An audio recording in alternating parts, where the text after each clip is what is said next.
Good afternoon, everyone. My name is Professor Prof Haupt. I'm the Acting Dean of the Faculty of Humanities. I'm speaking on behalf of a substantive dean, Associate Professor Shorsi Kesi. She's on leave at the moment, working on a book. We do value colleagues who take time out to produce research, and we wish her well in the time she's taking to work on her forthcoming publication. I've been asked to speak about the Faculty of Humanities, and essentially a little bit about us. We're the largest faculty at the University of Cape Town. We have approximately 7,000 undergrad and postgraduate students. Not only are we the biggest faculty, in actual fact, our faculty is bigger than some universities in the country, like Rhodes, I believe. We have 16 departments, and they're located in 3 main clusters. The first is arts, which is where I belong, mostly. The social sciences, and then the performing and creative arts. We're located mostly on our main campus, the upper campus, but we are also located on lower campus where our music school is, and our dance school, and so on. And then there's the hidden campus, which houses fine art and drama. Right. So let's talk about the arts first. Where I am located, we teach a number of languages, history, linguistics, film and media studies, which is where I am located, art history, and then, of course, discourse of art. The performing and creative arts closely linked with the arts. We have fine art, we have music, we have theatre, dance, and drama. I should also say that art history is actually located with fine art on Michaelis. They used to be located in the history department. Our biggest cluster is actually the social sciences, which houses African studies, anthropology, gender studies, sociology, religious studies, education, social work, social development, politics, economics, psychology, philosophy, and knowledge and information systems.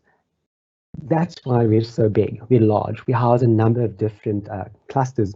I should just say, at some point in the university's history, some of these clusters were actually housed in their own faculty, and at some point in our history, we amalgamated everything under the banner of the Faculty of Humanities. And so education was its own faculty, and so on and so on. A large animal, considerable. Something about our colleagues, just a quick humble brag. A number of our graduates and colleagues have received a number of accolades as performers, as academics, as scholars who do amazing work in the field. The sort of stereotype of professors living in an ivory tower and being disconnected from the world couldn't be further from the truth with people from our faculty. Lungisile Nsubeza, for example, an A-rated scholar, a professor, received an honorary doctorate and has received major accolades on a national and international level. Emeritus Professor Ari Sitas has received a national award, for example, not so long ago. Our students, too many to mention, have done amazing things whilst at the university and after having left. We have a number of colleagues as well who have been commended for their teaching, for teaching excellence. We're not just researchers or performers. We take teaching seriously. The focus is on teaching, really, and so we pride ourselves on teaching well and engaging students, and we do reward our colleagues, acknowledge our colleagues for doing well. So yeah, apart from that, UCT is also known as a research-led institution, and so a number of scholars, like for example, Professor Floretta Burnside from psychology has scored a number of notable grants and awards, and is one of the leaders of something called the Decolonial Hub, right, located in psychology. She and our dean, Associate Professor Shorsi Kesi, actually head the Decolonial Hub. So lots of very interesting things happening on the research front, on the front of performance, and certainly in the classroom, which we consider our core business. But of course, as you would know, there's no innovative teaching without innovative research. The one feeds the other. Okay, career prospects. A number of very sort of possibilities out there. There's work in the public sector, whether you work for government, if you're a social worker, for example, a sociologist, anthropology. There are a number of things that you can do in the public sector, as well as in the NGO sector, the non-profit sector, the private sector. Quite a few of our students end up, for example, media students end up working in the private sector, whether it's marketing, whether it's media production, whether it's a film company, and so on and so on. Then, of course, media is its own animal, and that includes journalism, right? And media production, digital media, and so on and so on. Consultancy, research work, academia. Just another quick humble brag. A number of our students have done phenomenal things, including Koleka Putuma, whose debut anthology of poetry has done very well, has been translated into a number of different languages and has been published in different parts of the world. She has really made a name for herself, not just as a performer, but also as a theatre practitioner, and has done phenomenally well. One of our alumni in the field of opera, has been knighted in Italy, for example. So notable achievements.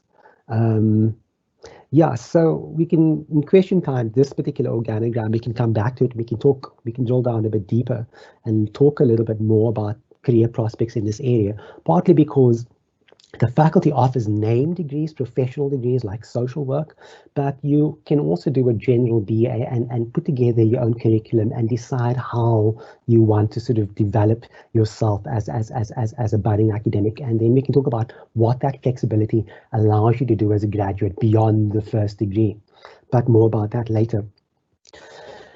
A very obvious question to ask: why the humanities, especially if you're doing a degree that is not a name degree, doesn't lead to a professional qualification? You might be a major in gender studies, for example. What can you do with it, or anthropology, etc., etc.? A quick answer is the kinds of things that we teach and the sort of interrogation that we offer of the world is actually crucial to a number of different kinds of disciplines. It allows us to think critically about, for example, gendered or racialized bias in research, sort of the ethical considerations behind our work as researchers. And so the sort of research ethics dimension of our scholarship is an important part of the humanities, right? And so the kind of research and the questions that we ask in this context are important to other disciplines, not all of them in our faculty.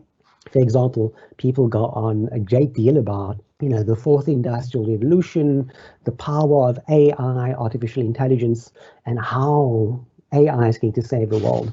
But many people who do research in this area will tell you, actually, there's no talking about the value of science and technology and how it's going to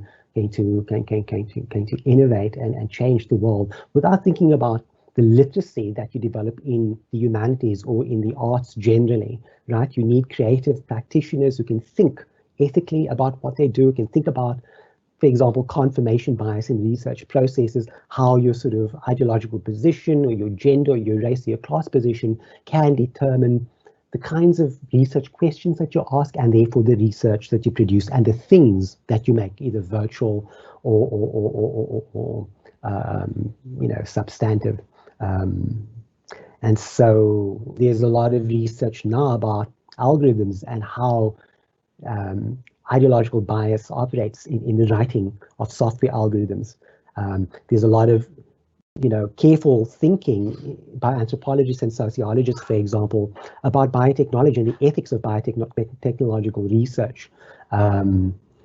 Right, and so that is an important, the humanities and the arts play a very important role in thinking about this fourth industrial revolution.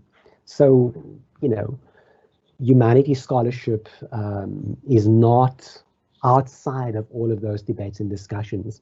And one recent example is a congressional hearing where Alexandria Ocasio-Cortez in the States led a number of very, very interesting set of interrogations of bias in software development, as you know, and the kinds of biases that are embedded in facial recognition software, for example. And so it's just one example of how, in this instance, critical race theory and feminist theory are useful in helping us to unpack, to understand how the tools we develop can be more useful or can be a burden, can be a total failure. So humanities scholarship is certainly important. A little bit more about the practicalities behind the program. We have, you know, the general degree. For the students who are not doing name degrees that have set menus, as it were, you can put together your own menu. We've got the BA degree, we've got the social science degree. Typically, students graduate with 2 majors. They may do more. Nothing stops them from doing that. At least one major, though, has to be in the humanities faculty. We also allow students to do an extended degree. Instead of doing 3 years, you can do 4 years. And we offer academic support for students to be able to extend their degree, right? And then, of course, as I said before, we have name degrees that lead to professional qualifications. Social work is a name degree. In my department, in the Center for Film and Media Studies, we offer name degrees in aspects of production, right, as well as degrees in media and writing. So you do a particular set of things in your major, you focus on particular areas of production, and that's what you graduate with. You might end up with a degree in film production or digital media production, and so on and so on. What kind of support do we offer? We, on a faculty level, we offer, you know, a student engagement office, right? We have faculty advisors. We have a fund for students in distress. Our academic and past staff support students and play an active role in orienting students and offering curriculum advice and support, both at the beginning of an academic year and during the run of the year. On a university-wide level, we offer career services. We have a student wellness and disability service. We have a writing center that assists students with making the transition to writing academically and understanding how we write as scholars and how we conduct research. And of course, we do offer financial aid.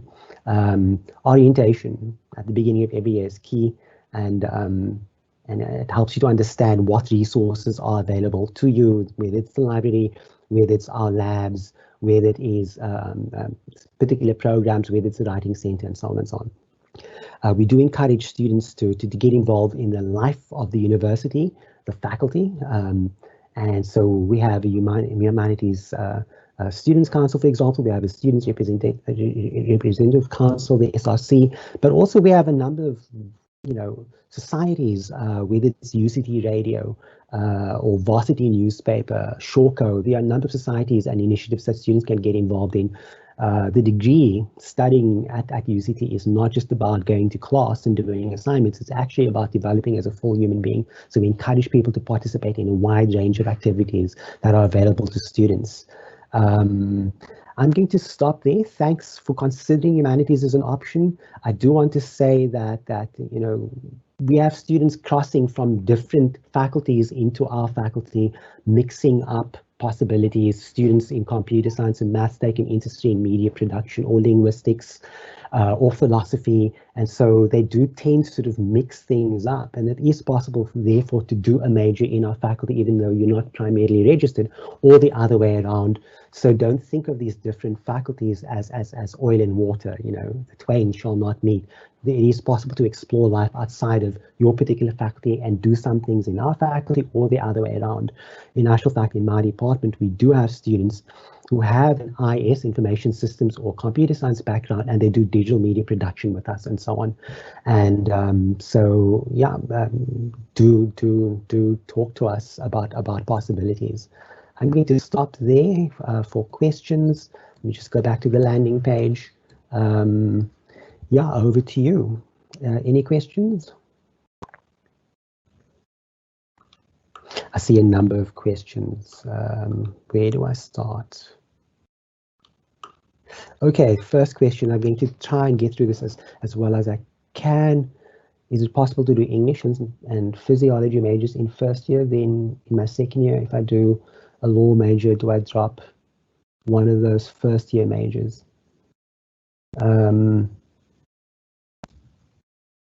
Essentially, at first year level, you can do a suite of courses, typically 4 courses per semester. Some of those courses might become a major and some not. And so if you are uncertain, you want to do a number of courses and see and test the waters, it is possible to do any combination typically. But essentially, when you progress to second year, you need to decide what you're going to bold as your major. Yeah, I'm not sure I answered all of that question. You decide what you want to take to second year, what you want to take to third year. You can do 3 majors. We have many students doing a triple major. Nothing stops you from doing more than 2 majors. Some people also change their mind about what they want to do as a major at second year level anyway. As for law, typically the LLB course is its own thing. Historically, people have done a first degree and then maybe the LLB at postgrad level, but I believe the law faculty now has another possibility. You can do, law at undergrad level, but I do suggest that you speak to them about that.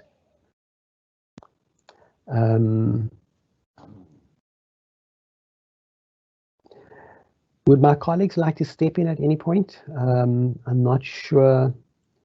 Let me just read. Good evening. I've applied for the Bachelor of Social Science in Philosophy, Politics and Economics. My question is, what are the requirements to be accepted in both courses and if there are extended years in said years? PPE, Politics, Philosophy, Politics and Economics. It's a name degree. It's a set menu. And so once you get in, the curriculum is already set out. And so that is one answer to your question. The other question in terms of entrance requirements, I think my colleague Jessica can speak about that more confidently. My assumption is that mathematics, if you're doing mathematics, doing well in mathematics and physics and languages would certainly would help a great deal.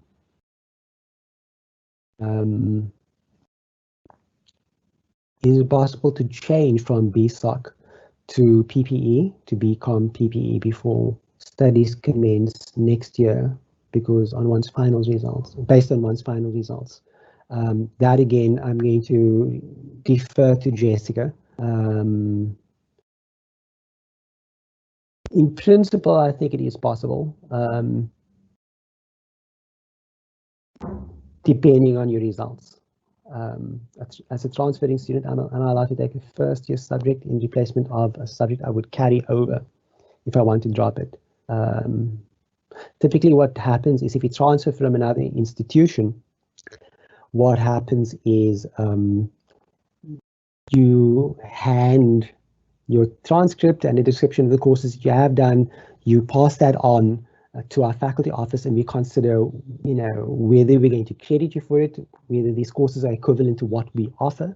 So for some, you would get a credit for it, certainly to bold your degree, or we would allow you to progress towards majoring in a particular subject, in a particular topic.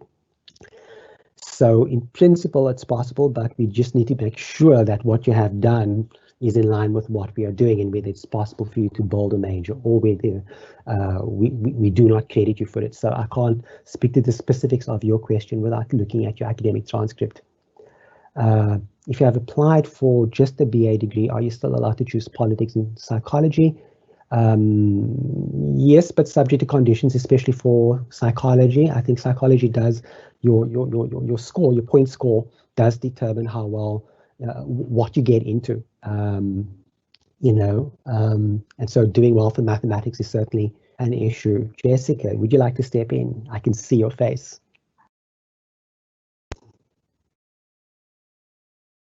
Right, sorry about that. I wasn't quite sure how to swap over. So the question is moving from a BA to a BSOC side. Is that the one you were dealing with?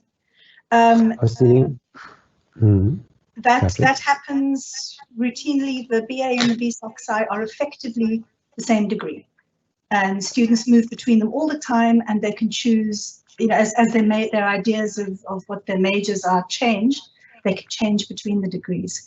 I just want to say in general terms to anyone who's listening, there is a second talk immediately after this, starting at 6 o'clock, and I will go in a great more detail into the rules about curriculum choice and how to choose your courses, how to change your mind about things. So quite a lot of the questions that have been put into the Q&A will be answered in the second talk this afternoon. Thanks for that. So maybe we should just save some of these questions, copy and paste them. And so is there anything more general, less specific that I can answer?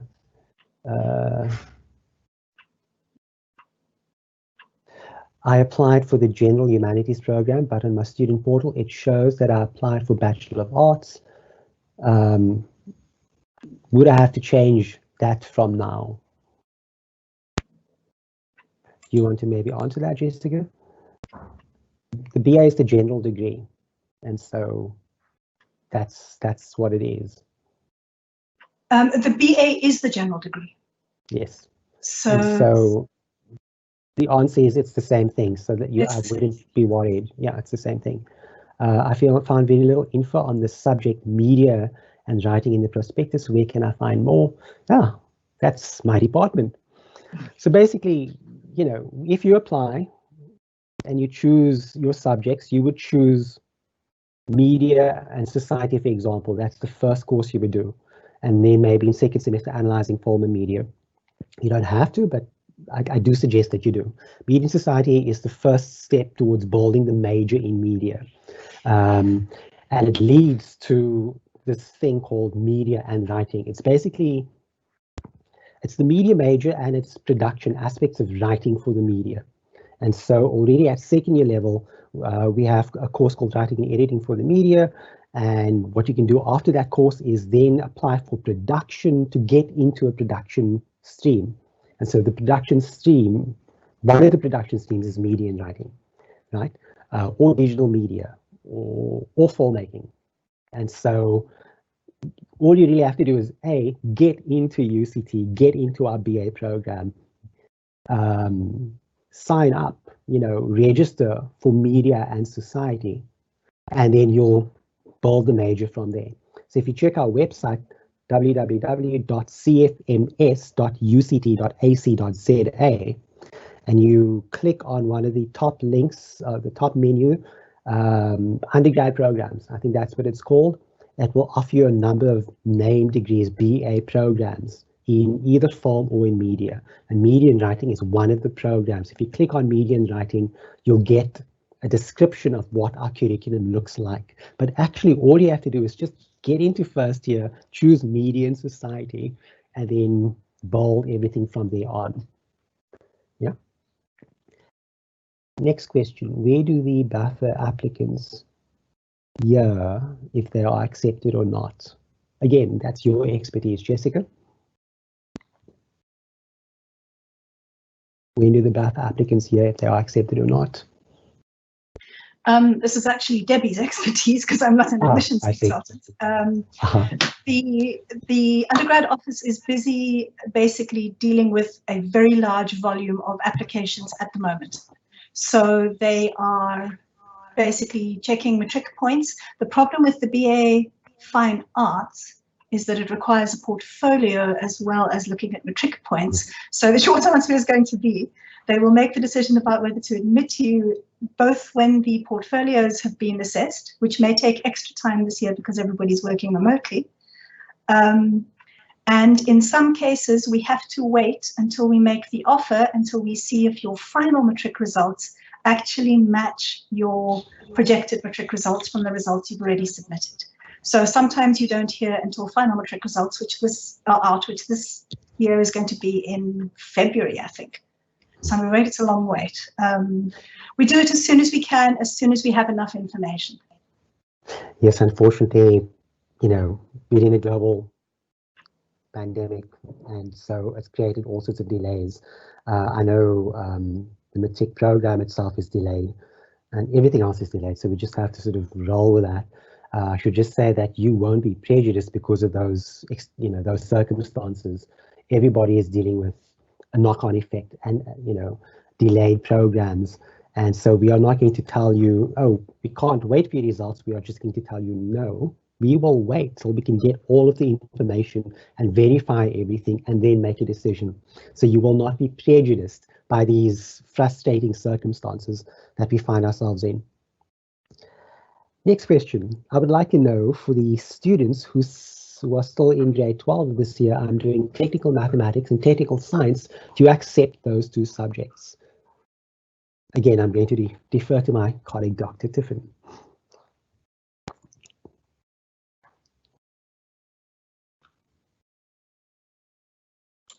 Sorry about that. I was answering something else in the chat. It's fine.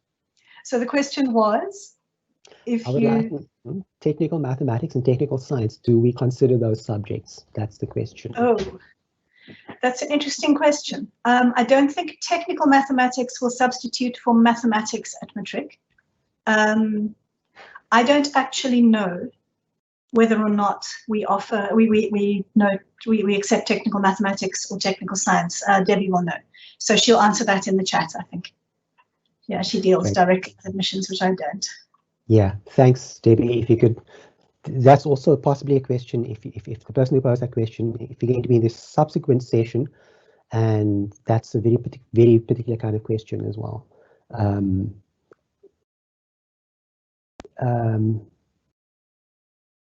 To eventually major in clinical psychology after the BA-SOC-Psy,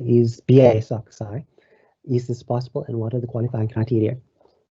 Quick answer. First, you have to do a BA majoring in psychology. You have to get into psychology to be able to build the major.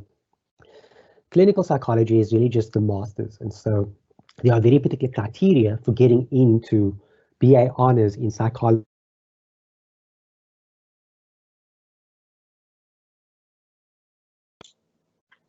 We seem to have just lost Adam, who has frozen on my screen.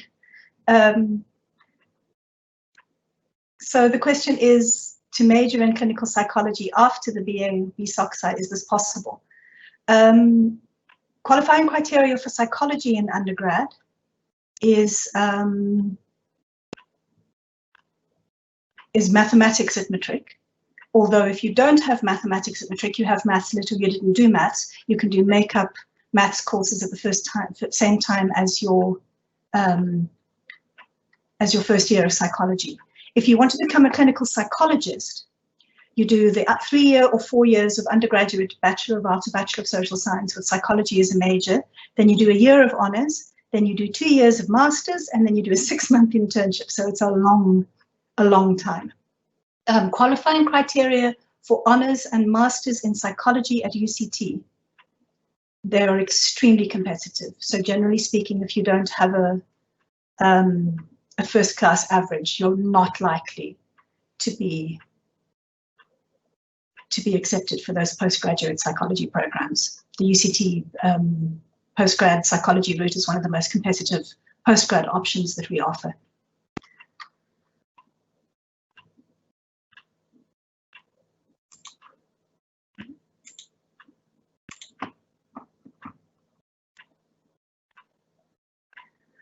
Okay. I'm going to carry on answering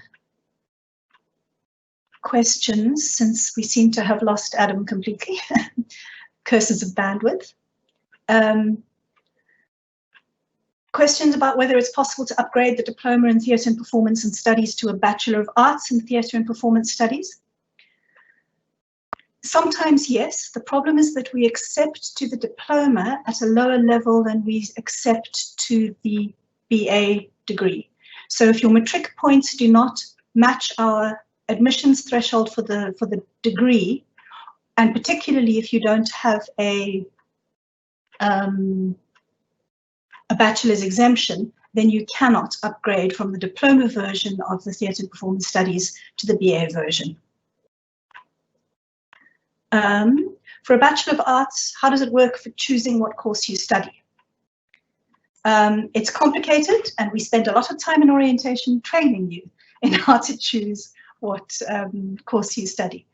It's a very broad, open degree, and you have a lot of choice in first year. And what we tend to say to general degree students in first year is make use of the first year to try things out and see what you like and what you're good at. And there's a lot of space to change your mind about what you're doing, to find new things, to sort of swap tracks in your majors. So we will train you in it, basically. And we have lots of curriculum advisors who help you to understand the rules which govern how you make those choices. Adam, are you able to come back? You're still on mute.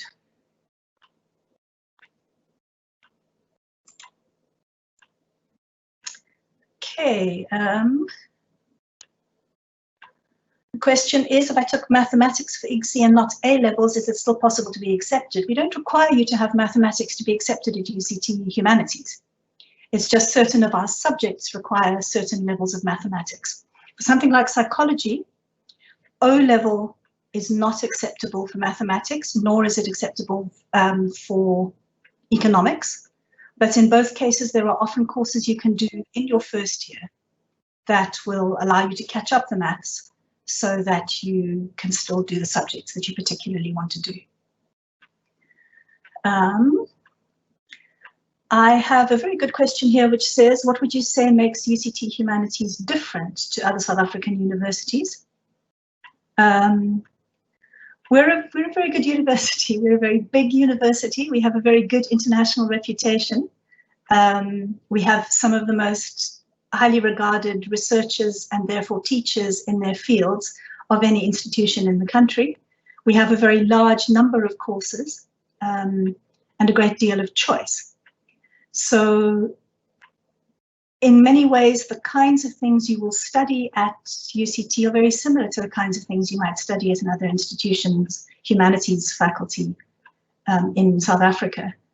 But we do believe that we have an edge. We believe that we have some exceptionally good researchers, academics. We have a very beautiful campus. We have very good student life. So I would like to say that yes, we are a very good option for doing humanities study. Adam, you're back. Hooray! Do you want to take the last few questions?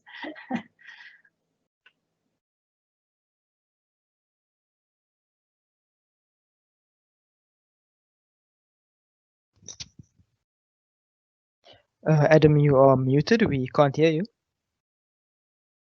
Aha, I'm back. No, for real. Okay, give me a question. Jessica, I'm sure you've answered quite a few of these already. Pick one, pick a card, any card. Would you perhaps like to follow on from the question that Jessica was answering about what makes the UCT Faculty of Humanities different to other SA universities? Apart from the fact that we're large, apart from the fact that our staff members are amongst the leading scholars in their field, we also take pride in teaching. Our scholarship isn't disconnected from the world. We are quite focused on speaking to, to not just colleagues outside of our discipline, but to connecting with real world issues. For example, in my slides, I had a photograph of Professor Lungusile Nsebeza. A big part of his research has been about the debate about land in South Africa, land reclamation after the fall of apartheid. So his work isn't just about, being clever and writing clever articles. His work has real consequences in the field, in communities out there. He's just one example. The work of our dean, Associate Professor Casey and Professor Bonzai, their decolonial feminist hub has real consequences for people dealing with gender-based violence, for example, in the world out there. So our scholarship, our teaching is connected to real world issues. You can tell that a faculty is an exciting place to be if a lot of what people teach is informed by the research that they're doing in real time in the world. They're doing research, they're connecting with communities, they're connecting those dots, and they're bringing that energy and that expertise into the classroom so students can actually access topical research topics. They can develop skills in real time. And I think that is what makes this faculty exciting. There are universities that just teach, they recycle stuff that is in the textbook. They use the work that you've published, but they themselves are not publishing. They themselves are not innovating in the field, in their discipline. And so what they teach isn't particularly exciting. It's just repetition. It's rote. Even if I teach the same thing from one year to the next, there's always a taking in of current affairs, of new developments, and developing new ways of thinking about what is happening in the world and theorizing that and developing methodologies and bringing that into the classroom. So I think that is, the fact that we're a research-led faculty and that we are not disconnected from the communities that we're theorizing, that is what sets us apart from many other faculties at universities around actually different parts of the world, never mind the rest of the country. A long answer, apologies.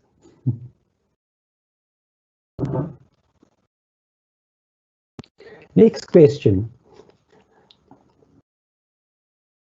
Oh, I really love that you included AOC in your slide. It shows how your curriculum is up to date and on real world situations. Thank you. Wow. How much do I owe you? I'll pass you a brown envelope virtually. Yeah, no, this is exactly the point that I'm making to answer that question. We can't not just use the same lecture slides year in, year out, the same boring. You actually have to look at the world and think about what is happening. The humanities faculty is well placed to make sense of this crazy time that we're in. The moment where the most influential country in the world is, being led by someone who, in a national televised debate, will say to the Proud Boys, a white terrorist group, stand back and stand by. He's actually encouraging white supremacists, right? We locally in this country, our country is being eaten up by systemic corruption, and that affects the black majority. The people who are most affected are black citizens who constitute the majority of this country. How do we make sense of that? It's, an economic model alone or a clever equation or business plan alone won't solve South Africa's problems or America's endemic, systemic racism problems. We actually need humanities scholarship, critical race theory, gender theory, queer theory, critiques of economics, all of these different interdisciplinary approaches that people in our faculty work with. They develop these theories, they connect in the real world, so it's not just life in the ivory tower. I think a lot of people look at UCT, it's up against the mountain, and so the myth of the ivory tower is easy to believe, and maybe some people do live in the little ivory tower. That that is true of so many universities. But if you look at universities like UWC or UCT, the fact is people from communities on the Cape Flats, the people who live around this mountain, they are the people who work on that campus. And so it's ironic. I'm on the Cape Flats right now, not on campus talking to you about this stuff, right? I'm on the Cape Flats doing this talk. I'm from this community, and I bring that community with me to the university to make sense of what is happening in communities outside of the university. So the university doesn't live outside of the world, it is in the world. So whether it's global affairs like AOC interrogating problematic software developers who don't think about ideology enough, or whether it is, making sense of the arrests that the NPA are undertaking right now to take down corrupt leaders and business people. We bring all of those things into the classroom, and it changes how people think about what they're learning. People need to believe that what they learn and what they engage with has real world consequences and that they can use it. So humanities scholarship gives you a critical framework. You develop ways of critically analyzing problems. You develop research methodologies. You learn to problem solve, take things apart, and apply your critical skill set in different kinds of contexts. You're not just learning to be this one thing. I'm learning to be an engineer. I can only do this, right? humanities scholarship is about teaching critical literacy and thinking about your position in the world as a scholar, as a researcher, acting ethically, as a maker of things, as a producer, as a performer in the world. So the big thing that you walk away from, no matter what you learned, whether it's anthropology or gender studies or sociology or media studies, whatever it is you learn, you're actually developing critical literacy, lateral thinking skills, creative, lateral thinking about how to solve problems and how to talk about that and write about that intelligently, right? Whether you're going to be writing essays for the rest of your life or not, you can think carefully about what you're looking at and analyze it and develop a way of making sense of it and developing solutions. That's what humanities offers students, right? And so for people who are interested in putting together their own curriculum, maybe anthropology, maybe sociology, maybe linguistics, or maybe literature, don't believe that what you're doing is less than people who do a named degree in chartered accounting or engineering, etc., etc. In actual fact, there's a lot more power for you to put together a curriculum that genuinely interests you and excites you. And what you will learn is how to do research, how to analyze, and how to troubleshoot in any given situation. So I think a general degree that gives you some room to put together a curriculum that really gets you excited. There's no telling where you're going to end up. Many people say, well, what can you do with a BA? So many things. So many of our graduates end up in so many different places. Some of them work in finance, ironically. I'm like, okay, good. Finance, some of them are in politics, right? One of the graduates was the chief whip of the DA, for example, right? So many people end up in so many different places. Some of them become amazing filmmakers and novelists. Others work in government. Others are doing amazing things within the environmental sciences that, so, we're out of time. Thanks, everyone. Thanks for listening.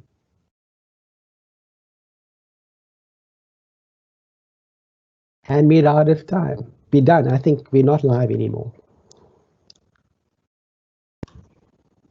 We are still live, so you have time to say your goodbyes and a very quick conclusion. Oh, are we still live? So thanks for listening. I think I've made the point ad nauseum. Any closing comments from Dr. Tiffin?